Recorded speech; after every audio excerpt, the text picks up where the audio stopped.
Olá, eu me chamo Ana Lins, sou de Belém, do Pará, e sou graduada em turismo pela UFPA, mas resido em Monte Alegre desde 2000. E sou a cuidadora desse acervo. A minha autodescrição é que eu sou clara, cabelos vermelhos, pintados, e tenho estatura mediana. Sou magra e trabalho como professora de língua inglesa e em vias de aposentadoria, mas sou mais cuidadora do nosso acervo, a princípio aguardando o momento para ser efetivamente só cuidadora do acervo. Este acervo ele tem uma especial importância não apenas para a nossa família, mas para a população montealegrense, porque a princípio a minha mãe, de forma empírica, ela fazia a coleta desse material que estava escondido anonimamente nos lares de populares da região, da localidade aqui, né?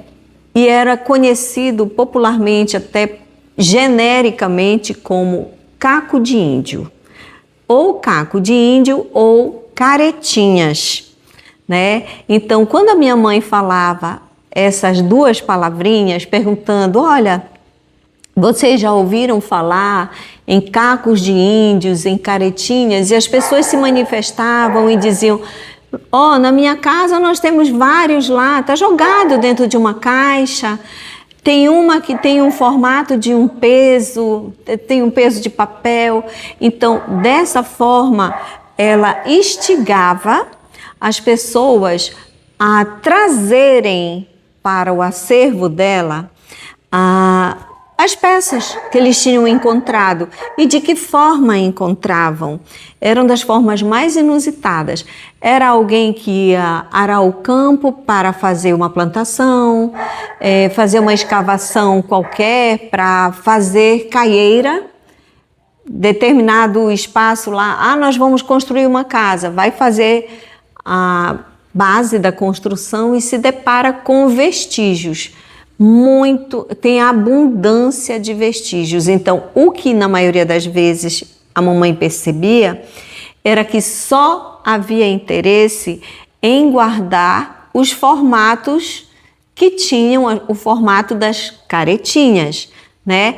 Porque o restante era considerado caco de índio. Então, tinha até uma subdivisão desse material encontrado. Tinha os pesos, que na verdade são as machadinhas, né, com diversos formatos, e tinham as caretinhas e os cacos, né?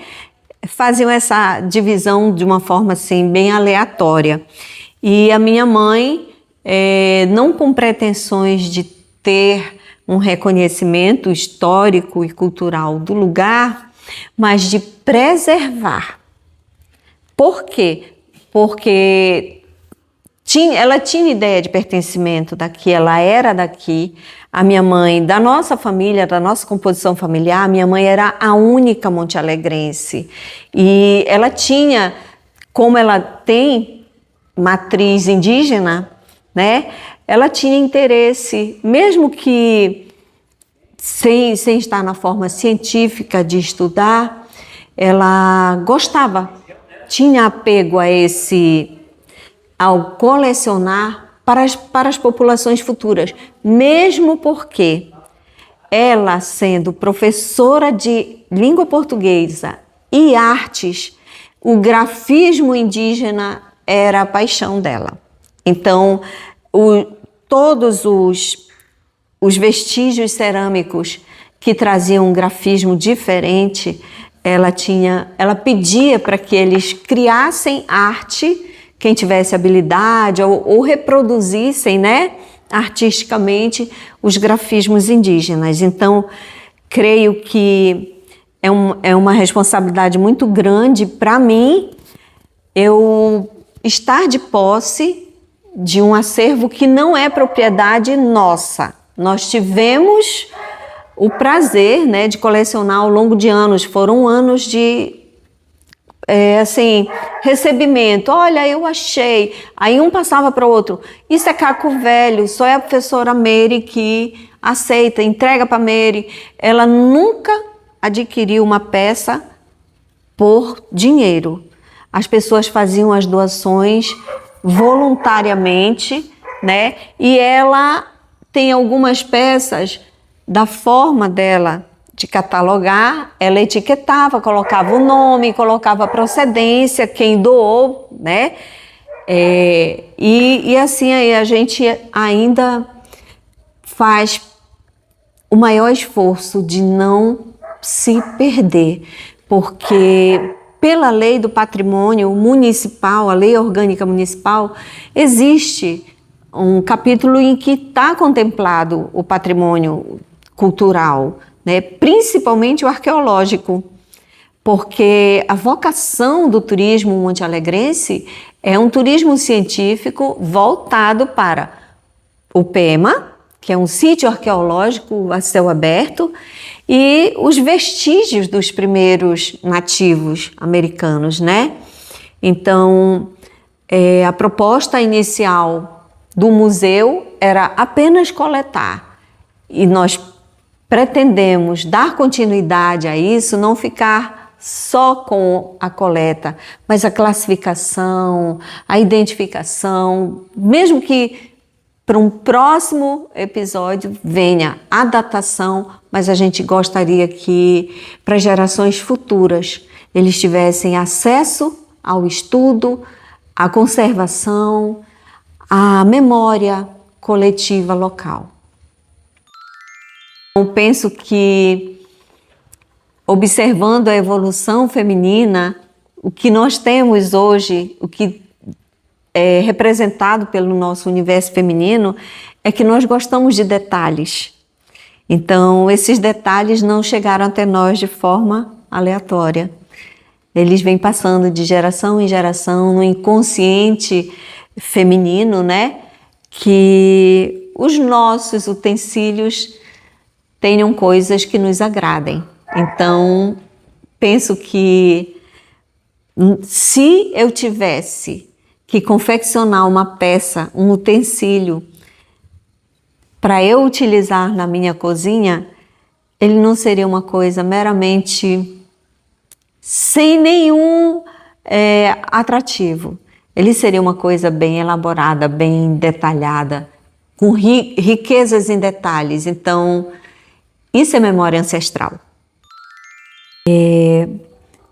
Eu gostaria primeiramente de agradecer a oportunidade de participar desse projeto, que ele não contempla apenas uma pequena parte da população, mas uma população de forma em geral que ainda não teve contato com vestígios cerâmicos. A partir do momento em que você transforma uma exposição de arte com todo os detalhes da visão de cada artista, né? E a pessoa que vai a uma exposição que é o fruto desse trabalho primoroso que vocês estão desenvolvendo, isso é acessibilidade cultural. Então, muitas vezes a tecnologia ela vem nos possibilitar essa conexão, né? Tem muitos turistas que podem ter condições físicas e financeiras, mas não têm o acesso direto aos vestígios cerâmicos. E penso que transformar tudo que foi visto, todos esses detalhes, caracterizar, verificar um estilo marcante de uma determinada cerâmica, né? Isso é um passo importantíssimo, não para transformar todas as peças em museus virtuais, mas na impossibilidade de alguém ter acesso presencialmente, esse acesso através da arte, ele é um primor. Eu quero parabenizar a iniciativa, isso divulga, tira do anonimato né, os tipos de cerâmicas que existem aqui, e eles ampliam o conhecimento para todas as pessoas que gostariam de ter acesso ao acervo e ainda não têm. Muito obrigada.